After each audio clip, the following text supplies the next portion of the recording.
Hey everyone, thanks for watching our shows. You know, we're dangerously close to hitting 1 million subscribers, so we'd love it if you helped us out by hitting that subscribe button. Also, you can follow us on Instagram to keep up to date on the latest contests and giveaways, like the Corvette you can enter to win right now. That being said, stay tuned for more tech you can use. It's easy to find the beauty in anything, but first, you've got to give it some love. Plus, when it comes to learning about cars, there's no replacement for hands-on experience.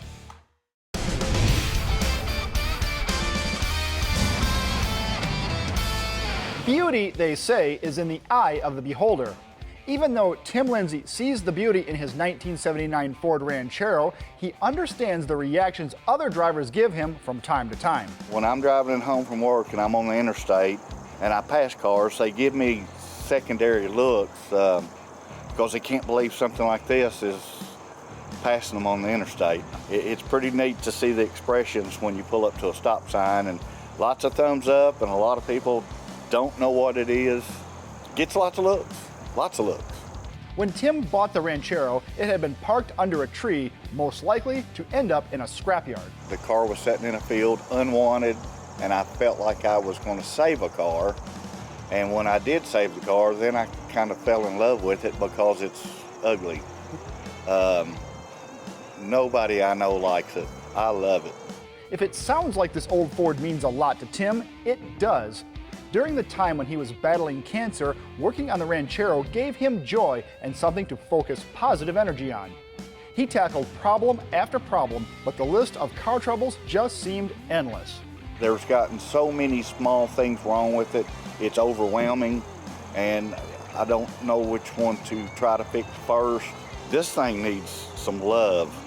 Tim told us the Ford had a radiator leak and some carburetor issues.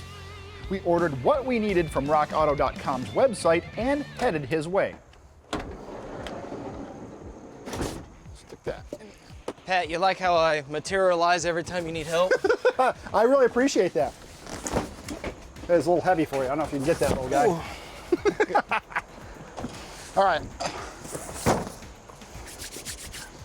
We got the chiropractor on speed dial. Right? I know. The plan on this one, the biggest issue, cooling system, right? All right. I can see there's a leak right here. I mean, see how it's all green and it's wet, yeah, it's definitely and it's wet right there. At the top, it's not bad, but this is, because it's sat in a field, a lot of original parts still on it. But what's cool about this, got the original wing nut on it. We're gonna get this man running though. He wants to drive this thing to work, and we want something that's reliable. So, taking a look at the 351 Windsor under the hood, we found evidence of the faulty carb. Some fuel pooled on top of the intake manifold. Definitely something to be taken care of, both for performance and for safety's sake.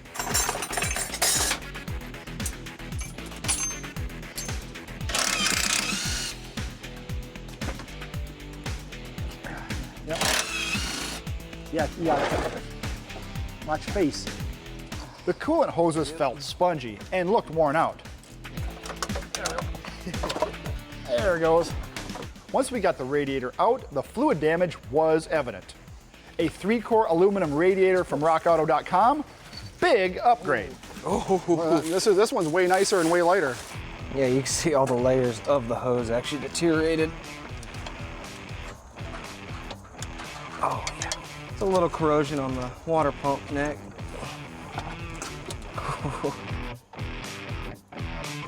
You can see this one is just about as deteriorated as all the rest of them. We brought new hoses and worm gear clamps for all the connections.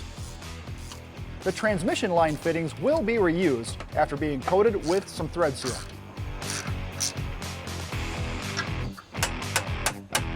Yeah, try that. After giving the alternator a little persuasion, the old belts come right off. Nope, you're there. Yeah. The new belts are premium quality OEM replacements. Having an extra set of hands makes all the difference when you need to hold the belts under tension while tightening fasteners. There you go. Oh.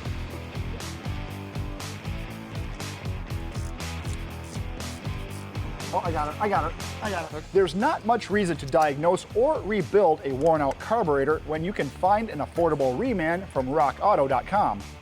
The needed parts transfer easily to the new carb, and it's ready to drop on.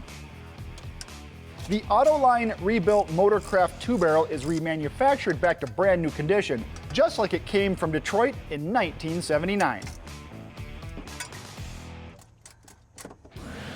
A big radiator upgrade helps get the Ranchero back on the road. Plus, if it's got anything to do with automobiles, you can learn about it at WyoTech. We're almost there. We're on the home stretch. The Ranchero spark plugs are too dark, a sure sign of too much fuel in the combustion chamber.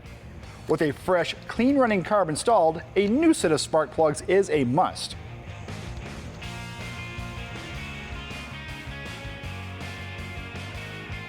Another easy, effective ignition upgrade is a new distributor rotor, cap, and spark plug wires. We'll use dielectric grease inside the boots to repel water and prevent corrosion. If you're unfamiliar with your engine's firing order, it's a smart idea to replace the wires one at a time. This ensures you maintain your engine's firing order. We are very familiar with the Windsor power plant, so we'll change them all at once. I don't mind being a ground being exposed, but a hot, that makes me nervous as all get out. So we're gonna change this without hopefully shocking myself. It doesn't take long to replace frayed or damaged battery cables, and the safety benefit is huge. We'll let the terminal soak in battery cleaner while we finish up our work. Next, a new water pump hose. Before installation, always compare your new radiator to the old one, making sure its dimensions, coolant hose connections, and transmission line connections are identical. Our new one is thicker, so we may have to modify the fan shroud a little, but that's a small price to pay for increased performance and longevity. If you've got line wrenches, use them. It keeps you from rounding off difficult to replace fittings. With a small cutout at the bottom of the fan shroud, it fits into place perfectly. It's followed by the radiator fan. Next, the shroud is secured to the radiator using the factory bolts.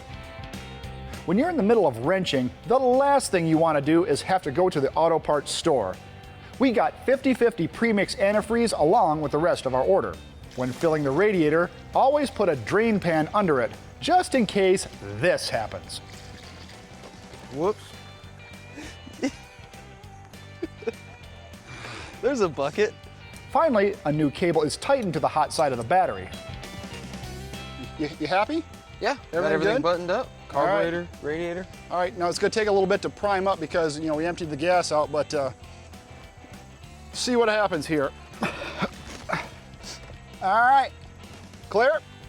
Clear.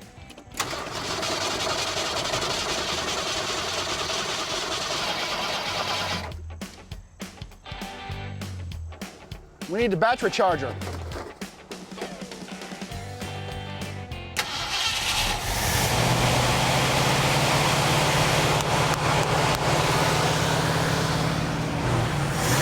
That's better. Dude, that's nice. Yeah, it's just burning a little oil off the manifold. No, that's gonna be just from setting. Yep. I like it. After a day's work, the 351 runs great. I like seeing them saved. I don't like seeing something just left for dead, especially when something you know it's gonna run once you put some parts in it. Tim let me take a little drive around the neighborhood. The best way to describe the experience, smooth and stylish. Thanks to rockauto.com, this Ranchero will be on the road for years to come. And with you guys here to help me fix this thing, I will drive it to work first thing in the morning and show all the guys at work that she's still alive. Up next, from textbook to torque wrench, prepare yourself for an exciting automotive career.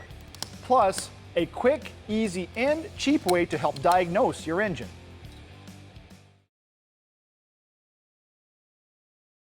Hey everyone, we have caught up with Eric Paul from WyoTech. They have a bunch of cool stuff going on, so it's good to talk to them. Eric, how are things going out there? Things are going pretty darn good. You guys always have a lot of cool stuff going on out there, and we caught you midway through a small block Ford build, and I know you guys do a lot of hands-on out there. Tell me a little bit about the WyoTech course of study as a whole, and then what you do. So basically we have our core programs, which are going to include automotive, diesel, and collision refinishing. And that gets the students the basic hands-on entry-level position requirements to go to a job. We also have our specialties program, which will allow us to take whatever knowledge they learned in core and enhance that into even more knowledge or a more advanced level of learning. So in the specialties program, we literally have chassis fabrication, applied service management if they want to become a service advisor. We also have our high-performance powertrains, which the prerequisite for that would be to either be a student from diesel or auto with a basic engine knowledge. And then we also have our street rod department, metal shaping, custom painting. And then we have our trim and upholstery department. Now, yeah, it looks like you had a really cool project going on with this small block Ford. We are small block Ford lovers around here. Tell me a little bit about the process and how you teach, how things go together, and what it takes to put something together right the first time. So basically, we start this high-performance powertrains program out with a basic engine R&R, and this could be on any modern vehicle. And once they get the lower end done, then we're going to start dressing it with the heads, the intake, figuring out what ignition system we want.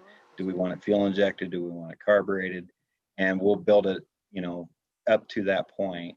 So this engine really was no different, aside of the fact that we started with pre-assembled lower end. What qualities make up a good WyoTech student?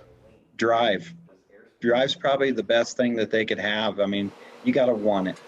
And if you want it bad enough, there is so much knowledge and capabilities and infrastructure and tooling around here. Your facility looks spectacular. It looks like you have a lot of room to work in, and you have some great stuff around. Tell me a little bit the size of the facility there that we were looking at. So our specialties building is approximately 70,000 square feet of working space. Now, granted, some of that is taken up by a classroom that's capable of holding up to about 50 students. Because this is such a precision class, we try to keep those classes minimized to, a smaller class than what it's even capable of holding, just so that we can provide enough hands-on with the student to make sure it's done right. We've got 3 dynos in there, an engine dyno, 2 chassis dynos, an all-wheel drive dyno, any and every tool you can imagine as far as engine building. Tell me a little bit about yourself. You obviously have a lot of experience. You've been there a long time. Tell me about what you've done and what brought you to that place. I've been here over 15 years. I came here in 2005. Probably been in the industry at that point in time about 17 and a half years, but I always had a passion for not only making things cool, but making them go fast as well. But I was still fascinated with cars because we all know that there's a lot more to a car than most people give it credit for. So it's always intrigued me. It's kind of been my passion all along, so I really feed for this kind of stuff. What feeling do you get from teaching, though? That's, doing it's one thing, teaching somebody else, what do you get out of the teaching aspect of it? I love seeing that light bulb come on. When a student totally has no idea what you're talking about, but you can finally figure out a way to show him and teach him how to do that, and then he finally figures it out, the excitement that you get to see is worth it. I mean, obviously the opportunities are endless, but you only get out of it what you put into it. And, if a student comes here with an open mind, willing to learn and forget about what they think they know and maybe learn a different angle, as far as what they get out of it after they leave here, if they've applied themselves 150% while they're here, the options are endless when they get out to the field. I really appreciate you taking the time to talk with us. Hopefully we get to come out there at some point. So. Yeah, I hope you guys do, and it's been a pleasure working with you on this project. Very good. We appreciate it as well. Thank you very much for everything. You'll notice that we're always using ARP fasteners in our engine builds, no matter the power level or application. And there is a great reason for this. They are precisely made using the most advanced technology in both metallurgy and production. ARP only uses premium materials and several proprietary alloys. Depending on the material used, the fasteners are initially shaped by either a hot or cold forging process, which is called heading. Many ARP fasteners undergo a fillet roll process during manufacturing. It work hardens the fillet radius of the fastener's head to increase its strength. The grain structure of the material is tight for superior strength and fatigue resistance. The fillet roll forming process after heat treating and finish grinding increases the fatigue strength up to 20 times higher than fasteners that aren't fillet rolled. When you put a lot of time, money, and effort into your engine build, you always want to use quality fasteners. Visit arp-bolts.com to learn more. When you hear the name Magnaflow, you think of that smooth, deep exhaust tone. Whether we're running a catback setup on our Challenger SRT, frying the tires on the triple threat Camaro, or trying out their new customizable X-Mod series on this 1,000 horsepower Ghoul, there's a Magnaflow exhaust underneath it all. They offer direct fit, vehicle-specific kits for a massive variety of vehicles, as well as universal mufflers and builder's kits to fabricate top-quality stainless steel exhausts for any project imaginable. Magnaflow invests deeply in research and development to create reliable, high-performance exhaust systems. As they put it, if it doesn't produce power, we don't make it. You can always chat with a technician and find out more at magnaflow.com. You can learn a lot about how your engine is running just by taking a look inside your oil filter.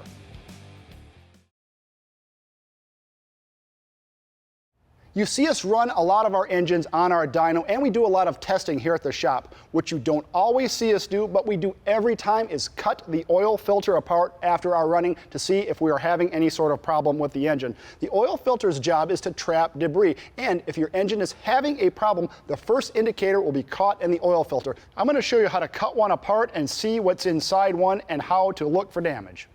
Depending on what you have on hand, there are several different ways to get a filter cut apart, from the absolutely brutal to the very precise, and here are a few tools that will do it. What I meant by brutal is you can use either a Sawzall or a hacksaw to get the filter apart. Now obviously you have to drain the oil first and clamp the filter in some sort of vise to cut it apart. What the problem is sawing on it like this will introduce more debris into the filter and cloud what you're trying to look for, but they will work if you have them. On the opposite end of the spectrum, you can buy a specifically designed filter cutter. Here's a couple of different types. These precisely cut the filter apart and put a minimum of material into the can.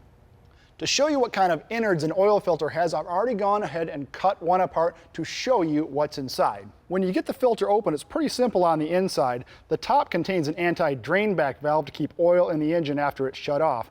And the paper filter element is held on a steel spool that has inner perforations.